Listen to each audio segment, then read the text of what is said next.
La pratique des arts martiaux et la vie. Une pensée peut dépasser la vie et la mort. Dans cet article, je souhaite partager avec vous une partie de mon expérience en tant que pratiquante d'arts martiaux. J'avais déjà promis à de nombreux amis de l'écrire, et j'honore enfin ma promesse. Les écoles d'art sont multiples. Rien qu'en Chine, il existe plus de 300 écoles officielles, et beaucoup d'autres qui ne se sont pas enregistrées auprès du gouvernement chinois. Il est vraiment très difficile de se familiariser avec tous ces styles différents. Il y a même des écoles qui ne sont pas connues du tout. Même leurs noms sont complètement inconnus. Les arts martiaux ne sont pas mon métier et je ne connais pas tous les styles. Par conséquent, cet article est basé que sur ma propre expérience et je ne prétends pas que tout y est juste. Si jamais vous n'êtes pas d'accord, ne vous fâchez pas contre moi, s'il vous plaît. Une école Shaolin du Nord, la porte des 4 phénomènes. J'ai commencé à pratiquer les arts martiaux à l'âge de 13 ans. C'était mon père qui m'avait amené voir un maître dont le nom de famille était Chan. À cette époque, on habitait en Argentine et maître Chen était quelqu'un de très connu là-bas. 2 ans plus tard, mes parents sont retournés à Taïwan à l'âge de 15 ans et je suis resté tout seul en Argentine.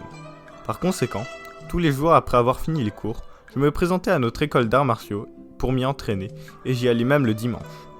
Dans la tradition chinoise, le maître d'arts martiaux est considéré comme un père par ses élèves. Même aujourd'hui, pour moi, maître Chen est comme mon propre père. Cette tradition était tellement forte que même les Argentins ressentaient et ressentent toujours la même chose. Mes confrères sud-américains ont souvent envie de pleurer quand je leur passe le bonjour de maître Chen. Je me souviens d'un confrère qui vivait aux États-Unis et qui, en apprenant que j'y étais également, afin de rendre visite à ma famille, a pris un jour de congé et a roulé pendant des heures dans le seul but de me rencontrer. À cette occasion, je lui ai parlé un peu du bouddhisme, et nous nous sommes rappelés ce que nous avons vécu en Argentine. Et en parlant de maître Chen, nous avions eu le sentiment commun que nous faisions partie de la même famille, et que maître Chen était notre père.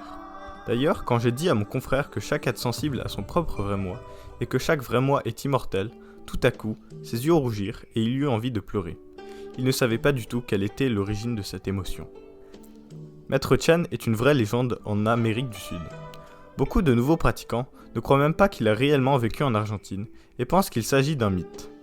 Ils sont cependant bien obligés de se rendre à l'évidence parce que les disciples de Maître Chen sont toujours présents là-bas et leurs qualités de combattants ne font aucun doute. Ils sont capables de se battre sur un ring et gagner leur combat, y compris contre les représentants du karaté Kyokushinkai. La raison pour laquelle les disciples de Maître Chen sont très connus, même si lui a quitté l'Argentine et même aujourd'hui a fermé son école à Taïwan et ne parle plus d'arts martiaux. Par conséquent, je ne souhaite pas vous dire son prénom, mais il existe quelques histoires que j'aimerais partager avec vous.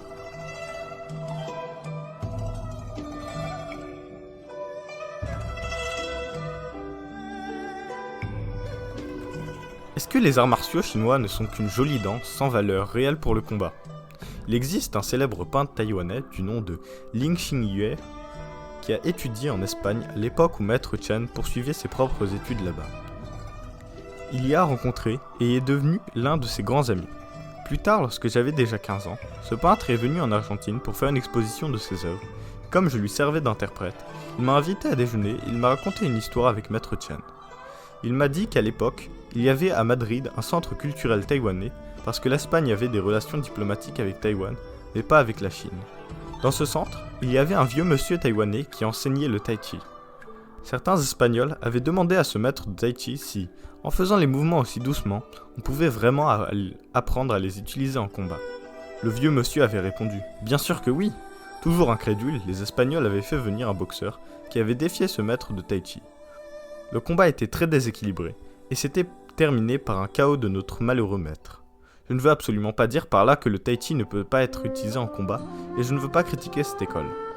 C'est plutôt que ceux qui pratiquent le tai chi pour la santé ne connaissent pas forcément les applications martiales. À partir de ce moment-là, les Chinois de ce centre ressentirent vraiment de la honte. C'était un peu comme le fameux film de Bruce Lee, La fureur de vaincre, dans lequel les Japonais appellent les Chinois les malades de l'Asie. Mais lui, il leur a bien montré que les Chinois n'étaient pas les malades de l'Asie. L'histoire de Maître Chen a quelque chose en commun avec ce fameux film. Maître Chen est arrivé en Espagne quelques années après ce combat pour y effectuer ses études supérieures. Le centre culturel avait invité tous les étudiants taïwanais à dîner, après quoi, ils avaient demandé si parmi tous ces étudiants chinois, il n'y avait pas quelqu'un qui connaissait les arts martiaux chinois. Maître Chen, qui n'était pas au courant de ce combat, qui s'était terminé si mal pour son compatriote, s'est présenté en tant que pratiquant.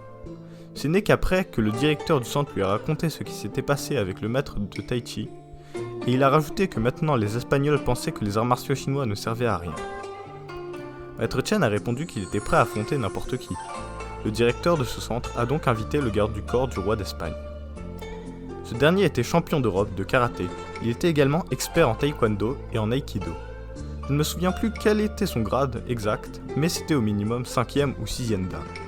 Ce qui, dans le système japonais, indique que la personne est proche de la perfection technique. Par ailleurs, le fait d'avoir une ceinture noire dans 3 arts martiaux distincts est forcément impressionnant. J'ai vu une fois la photo où Maître Chen apparaissait à côté de ce garde du corps, et j'ai pu me rendre compte à quel point ce dernier était grand et fort. D'ailleurs, il dépassait mon maître d'une tête entière. On aurait dit un super taureau puissant à côté d'un matador tout petit et tout fin. Le jour du combat, cet espagnol a invité son sensei japonais en tant qu'arbitre et l'oncle du roi est venu pour assister à cet événement.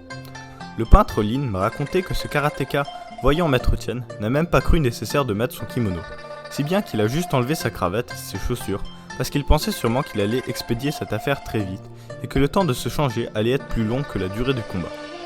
Maître Lin m'a dit que ce garde du corps paraissait vraiment très orgueilleux et sûr de lui. Le peintre Lin m'a raconté qu'il avait vraiment peur pour Maître Chen à cause de la différence de taille.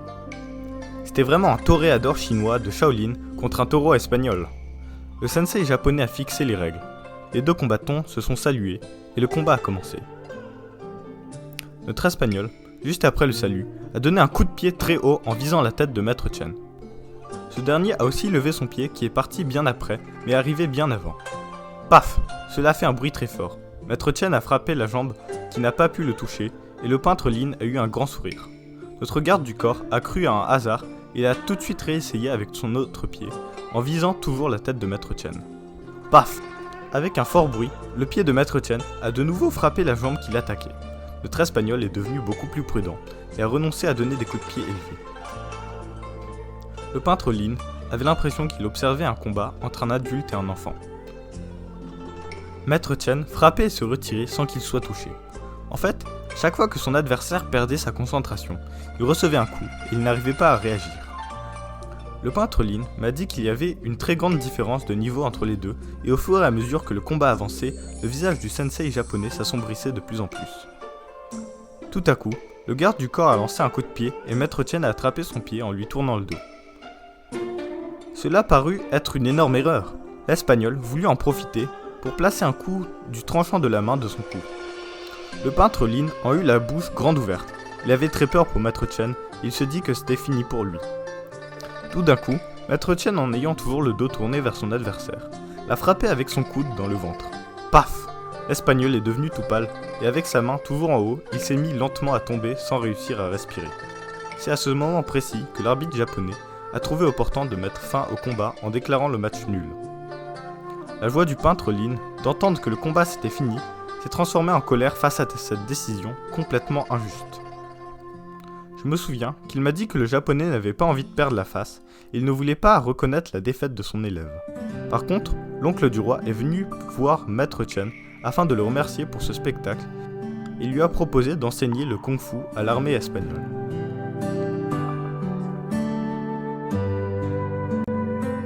Maître Chen est quelqu'un qui a toujours fait profil bas et n'a jamais voulu attirer l'attention sur soi. Il ne raconte jamais cette histoire à ses élèves et même sa famille ne la connaît pas. La première fois que j'ai entendu Maître Chen parler de cette histoire, c'était dans un restaurant végétarien, devant un couple d'amis bouddhistes qui ont demandé à Maître Chen comment il avait pu devenir instructeur de l'armée espagnole. J'ai demandé à Maître Chen si l'Espagnol avait demandé une revanche et il m'a répondu que oui. Pour cette occasion, Maître Chen était même allé dans le dojo de karaté de ce garde du corps. Cette fois-ci, l'Espagnol avait pris soin de bien s'habiller en kimono et de mettre sa ceinture noire. Maître Chen m'a dit que comme il connaissait déjà bien sa façon de se battre, il n'avait pas perdu de temps et en 2 ou 3 coups, il l'avait mis KO. Il faut dire que ces Espagnols étaient de bons perdants. Plus tard, ils ont même invité Maître Chen à participer à différents tournois. Là, vous pensez sûrement que Maître Chen a un visage méchant qui fait peur aux autres, n'est-ce pas ? Mais ceux qui connaissent Maître Chen savent très bien qu'il est très souriant et ressemble plus à un enseignant universitaire, un intellectuel en somme, qu'à un combattant. D'ailleurs, c'est quelqu'un qui a atteint l'illumination. Les gens qui voient son visage ne vont jamais penser que c'est un maître d'arts martiaux. La première fois, quand mon père a vu Maître Chen, il ne voulut pas croire que c'était bien lui, tant l'idée qu'il s'était faite déjà à cause de sa réputation était différente de la réalité. Je me souviens que quand j'étais petit, pratiquer les arts martiaux auprès de Maître Chen était un pur bonheur. J'avais l'impression qu'avec les autres élèves, on faisait partie de la même famille, et que Maître Chen était notre père. Il traitait ses élèves comme ses propres enfants. Je me souviens qu'une fois, j'étais dans la rue avec un copain d'entraînement. C'était l'été, et il faisait très chaud. Nous sommes passés devant un magasin de glace, et nous nous sommes arrêtés brusquement parce que nous venions d'avoir tous les deux la même idée. Manger une glace. On était entrés dans le magasin, et le patron a vu que nous avions les uniformes de l'école de Maître Chen. Il était tout sourire, et il m'a dit qu'avant, lui aussi, il avait été élève dans notre école. À cette époque, apparemment, il avait eu des problèmes avec la mère de sa copine, qui s'était opposée à leur mariage. C'était Maître Chen qui était allé négocier en personne, et c'était grâce à lui que ce mariage avait eu lieu. Après nous avoir raconté toute cette histoire, il a appelé sa femme pour nous la présenter. Bien entendu, il nous a offert les glaces. Merci, Maître Chen. À part les arts martiaux, Maître Chen nous enseignait aussi les bases du bouddhisme. Et il nous expliquait comment se comporter correctement dans la vie. Sur les murs de notre ancienne école, il y avait quelques phrases du célèbre écrivain taïwanais. Avec un peu de patience, on peut calmer le vent et les vagues. Recule d'un pas et tu auras le ciel et la terre devant toi. Et sur le mur central, il y avait une inscription énorme. Patience. C'étaient les références de notre école. Tous les élèves essayaient de les mémoriser, de s'en servir en tant que guide et de comportement. Un élève uruguayen de mon ancienne école est actuellement en France. Il m'a contacté par Facebook et d'autres élèves d'Uruguay m'avaient également informé que cette personne était en France. Nous avons parlé au téléphone et nous avons échangé à propos de notre pratique de l'Uhuan-Chen et de Chuan-Chen, la boxe longue.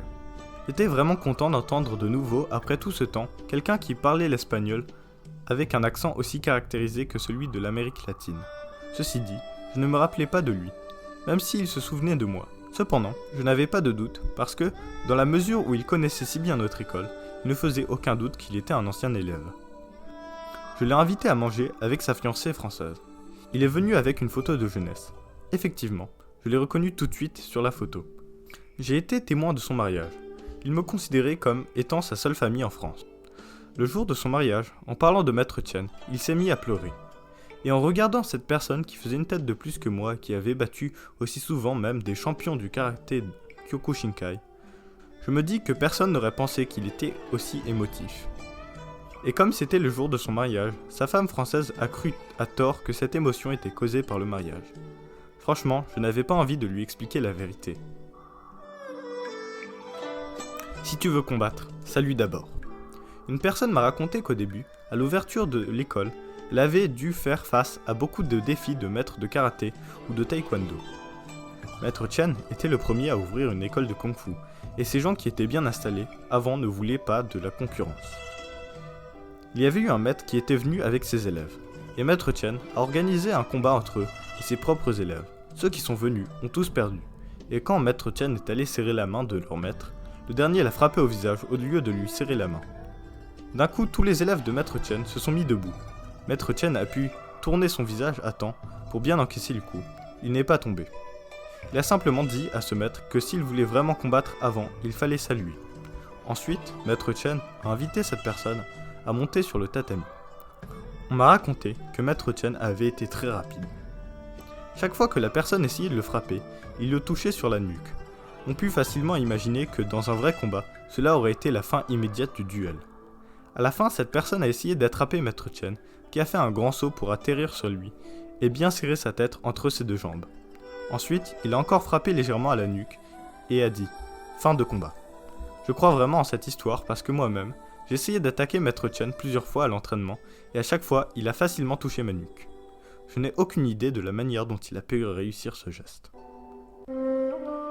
J'ai incité personnellement à des défis lancés par différents maîtres d'arts martiaux, et à chaque fois, n'importe quel instructeur de notre école réussissait à les battre. À la rencontre du karaté Kyokushinkai et l'entraînement de la paume de fer. À un moment donné, Maître Chen est allé visiter une de ses écoles en Uruguay. À cette occasion a été organisée une compétition ouverte à tous les pratiquants d'arts martiaux. Les règles étaient adaptées après négociation afin de satisfaire tous les participants. Par exemple, les coups de poing au visage étaient interdits, mais les projections au sol, quant à elles, étaient autorisées. Maître Chen m'a demandé de faire la démonstration du Taolu de Chang Xuan, c'est-à-dire montrer devant le public un enchaînement codifié de la boxe longue. Les autres copains et Maître Chen sont partis avant moi parce que j'avais des cours au lycée et que je ne pouvais pas manquer. Pour ne pas voyager seul à mon âge, j'avais prévu d'y aller avec un confrère qui était allé à l'université et qui, comme moi, ne pouvait pas manquer ses cours. Malheureusement, les choses ne se sont pas passées comme prévu. J'ai réussi à passer la frontière parce que j'avais une autorisation de mes parents, mais cela n'a pas été le cas de mon confrère. En effet, il n'avait que 20 ans, il lui aussi était soumis à la même obligation que moi, sauf qu'il n'y avait pas pensé. Par conséquent, il n'a pas pu quitter l'Argentine et je me suis retrouvé tout seul en Uruguay. Et celui qui devait venir me chercher là-bas n'est pas venu. J'avais autour de 15 ans, je marchais tout seul dans les rues de Montevideo. Je n'avais aucune idée où aller, et la nuit tombait. Il faut se rappeler qu'à l'époque, les téléphones mobiles n'existaient pas encore, et que je n'avais aucun moyen de contacter qui que ce soit. Je me suis dit que j'allais aller dormir dans la rue. Je venais de m'asseoir tranquillement dans la rue, quand tout à coup, j'ai vu une personne que je connaissais et qui me connaissait aussi. C'était quelqu'un qui venait manger assez souvent dans le restaurant où je travaillais en Argentine. Il m'a demandé ce que je faisais ici, et m'a invité ensuite chez lui pour manger et dormir. Cette expérience, je ne suis pas prêt à l'oublier. Pourquoi dis-je cela ? En fait, c'est plutôt la suite qui est vraiment inoubliable. Maître Chen, ne m'ayant pas vu, pensait que je ne viendrais plus. Il a eu aussi peur que je me sois perdu, mais il ne pouvait pas faire grand-chose, puisqu'il ne savait pas où j'étais. Par contre, cette gentille personne qui m'avait accueilli pour la nuit a trouvé dans le journal l'adresse exacte de l'endroit où devait se tenir la compétition, et elle m'a ramené là-bas. La compétition fut vraiment mémorable. À la finale, nos combattants se sont trouvés face aux karatékas du style Kyokushinkai. Les règles dont nous avions convenu les arrangeaient bien parce que pendant leur propre compétition, ces gens sont habitués à se donner des coups au niveau du torse, alors que les coups de poing au visage sont interdits. Par conséquent, ils sont très forts et musclés et ils encaissent très bien les coups portés au corps. Nous n'arrivions pas à les battre et tous nos combattants perdirent les combats. Tous, sauf un qui allait jusqu'au bout en dépit du fait que, à la fin, un des arbitres s'est trompé de drapeau et a donné l'avantage à son adversaire, même si tout le monde savait bien que notre combattant avait gagné. Le public a hurlé pendant longtemps sans s'arrêter. Je dirais plus de 10 minutes. Alors que Maître Chen s'est levé et a pris le micro, il a demandé à tout le monde de l'entendre. Il a dit que gagner et perdre est un jeu et que personne ne peut toujours gagner ou toujours perdre. Gagner n'est pas important, et perdre non plus. Le plus important, c'est de préserver l'esprit des arts martiaux. À travers la compétition, de créer le plus d'affinité possible avec les gens. Même si l'arbitre s'est trompé de drapeau, ce n'est pas grave du tout. Le plus important est de garder de bonnes relations entre les gens. Il a donc demandé à tout le monde de s'asseoir et a rajouté « Mon disciple a perdu, ce n'est pas grave ». J'étais vraiment ému parce que mon maître venait d'appliquer en pratique le slogan de notre école. Avec un peu de patience, on peut calmer le vent et les vagues. Recule d'un pas et tu auras le ciel et la terre devant toi. Le maître Guang Xing a dit « La tolérance est fondamentale. Si nous pouvons pratiquer sans que jamais l'esprit de tolérance ne nous fuit, nous pourrons, partout où nous nous trouverons, affecter, toucher des gens que nous rencontrerons. La tolérance est en effet mère de nombreuses vertus et peut aussi endiguer la colère et la jalousie. En quelque endroit que ce soit, un tel pratiquant, les gens seront heureux de le rencontrer et il saura lui-même les attirer vers la pratique. La pratique des arts martiaux, c'est aussi pratiquer la tolérance. Si on a des difficultés et qu'on n'arrive pas à gagner, c'est tout à fait normal parce que la vie est remplie d'obstacles. Pourquoi a-t-on peur de faire face à nos difficultés ? Pourquoi a-t-on peur de monter sur scène ? Pourquoi a-t-on peur de perdre devant tout le monde ? Qui est notre meilleur ennemi ? Et pourquoi nous n'arrivons pas à pratiquer la patience ? On appelle la pratique des arts martiaux chemin. Mais en réalité, en quoi consiste vraiment ce chemin ? Le Bouddha, dans Mahayana Gana Vyuha Sutra, a dit que, quel qu'en soit le moment, voyeux ou triste, quelle que soit la difficulté, l'Ayala Viljana est constant parmi tous ces états et que c'est le chemin que les gens doivent emprunter en tant que base. Toute la souffrance qu'on puisse rencontrer apparaît à partir des 5 sens et les 5 objets appelés également entrées. la forme, le son, l'odeur, la saveur, le contact. Si on s'attache à ces entrées, cela pourra provoquer une souffrance dans nos consciences mentales. Si on n'arrive pas à contourner cet attachement, cela va créer de grandes difficultés dans notre vie. Qui a créé notre état de souffrance? C'est nous-mêmes qui s'attachent autant à cet état de souffrance. Également nous-mêmes. Enfin, qui est notre plus grand ennemi? Encore nous-mêmes. Après la fin de la compétition, je suis allé féliciter mon confrère parce que je savais qu'en réalité c'était lui qui avait gagné. Un an plus tard, on a appris que le karatéka qui avait gagné la finale contre lui et qui avait encaissé les frappes de mon confrère Sensei s'était senti très mal après la compétition. Il est allé à l'hôpital pour apprendre que son foie était endommagé. Il a dû être hospitalisé pendant 6 mois. Suite à ce traumatisme, il n'a plus jamais pu faire de compétition de karaté. Nous avons appris tout cela parce qu'il a adressé une lettre à notre école afin de nous raconter cette histoire. Il disait dans la lettre qu'il avait gagné et obtenu le trophée, mais il avait perdu son corps, sa santé. Est-ce que c'est si important de gagner afin de satisfaire notre ego? Je connais des gens qui ont pratiqué ce genre de style où on résiste avec ses muscles au cou et quand les pratiquants vieillissent, ils commencent à avoir plein de maladies. Je connais des maîtres qui ont des problèmes de genoux quand ils ne sont plus jeunes et dont les mains tremblent. Est-ce que c'est si important de gagner à tout prix?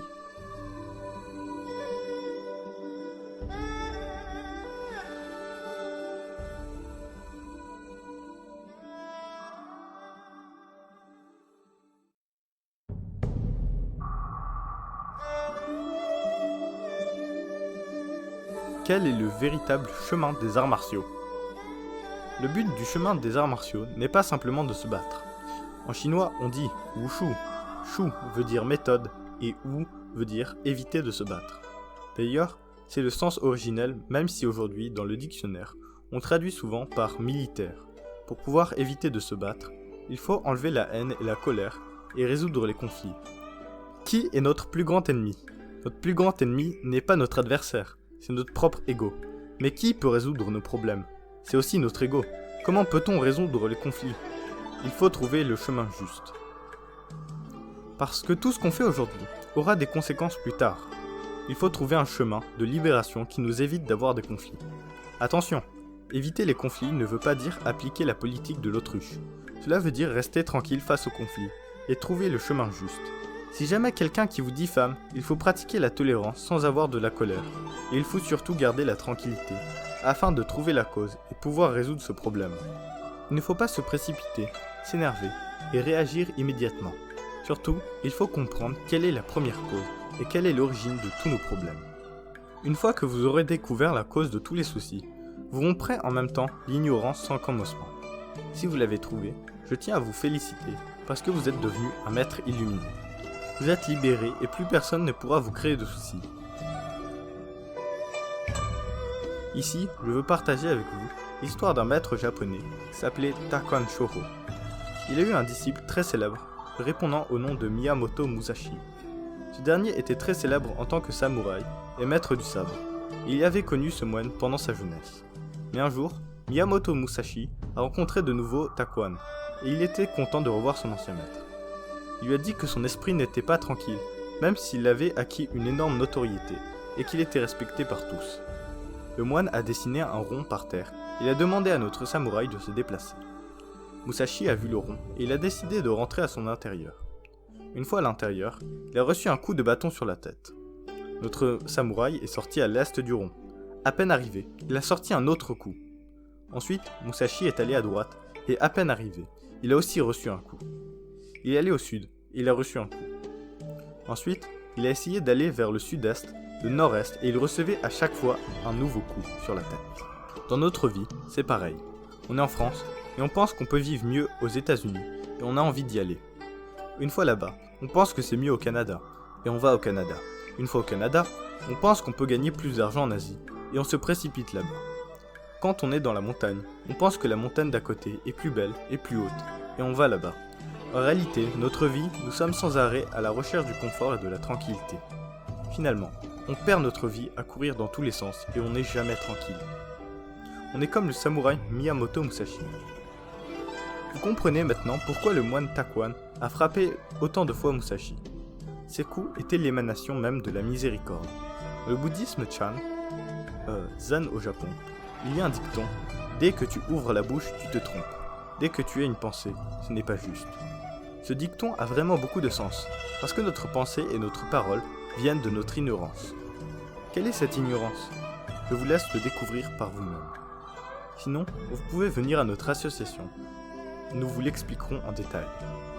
À la fin, je souhaite citer le passage d'un sutra. Dans le sutra, 不增不减斤， le Bouddha a dit « Sariputra, le vrai sens de la vie, le plus profond, c'est le premier sens. Ce premier sens, c'est celui qui est capable de créer des êtres ordinaires qui soient différents les uns des autres. Ce premier sens, c'est le Tathagatakarpa. Le Tathagatakarpa est le corps du Dharma Sariputra. Ce corps de Dharma a été maculé de souillures aussi innombrables que les grains de sable que renferme le Gange.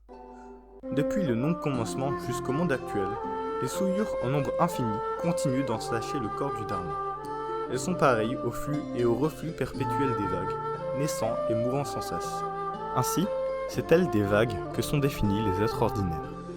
Sariputra, ceux qui savent que le corps du Dharma est étranger à toutes les souffrances qui apparaissent dans ce monde entre la naissance et la mort. Ceux qui vont se concentrer sur ce corps du Dharma pour éliminer tous les désirs, ceux qui vont pratiquer les 10 paramitas et les 84 000 méthodes qui vont parcourir le chemin de la sagesse, on les appelle les bodhisattvas. Sariputra, celui qui s'appuie sur le corps du Dharma, peut se réparer, se détacher de toutes les souffrances du monde. Il peut s'élever au-delà de toutes les souffrances et n'est maculé par aucune souillure. Utilise ce corps de Dharma pour atteindre un état de pureté et de propreté. Utilise ce corps pour passer de l'autre côté, pour accéder à une terre sensible où tous les êtres aimeraient vivre. Quelles que soient les circonstances, les êtres qui s'y trouvent y sont parfaitement bien. Nul ne peut atteindre un niveau plus élevé que celui-là. Celui qui y vit a dépassé tout ce qui faisait obstacle, tout ce qui le gênait. Il est équanime, quel que soit le dharma présent. On dit que c'est un Bouddha, on dit que c'est un Samsam Buddho. Sariputra, si les fonctions des êtres ordinaires n'existaient pas, il n'y aurait pas de corps du dharma. S'il n'y avait pas de corps du dharma, il n'y aurait pas de fonction ni de niveau d'existence propre aux êtres ordinaires. Ces différentes fonctions des êtres ordinaires, ces différents niveaux d'existence des êtres ordinaires sont le corps du dharma. Et les corps du dharma, ce sont ces différents niveaux d'existence des êtres ordinaires. Amitwofo.